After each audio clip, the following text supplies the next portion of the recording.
Is furnace repair covered by homeowners insurance? This is a common question homeowners in Camp Verde, Arizona ask when their heating system suddenly stops working.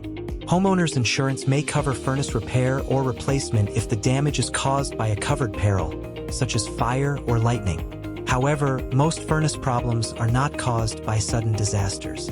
They are usually the result of normal wear and tear, aging components, or lack of maintenance, which insurance policies typically do not cover. In Camp Verde, Arizona, furnaces often sit unused for long periods and then get pushed hard during cold snaps.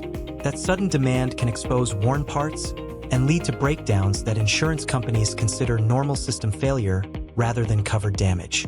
If your furnace is not working and you are unsure whether insurance applies, the first step is a professional inspection. Call Fiscor Plumbing and Air to schedule a furnace evaluation and get clear answers before contacting your insurance provider.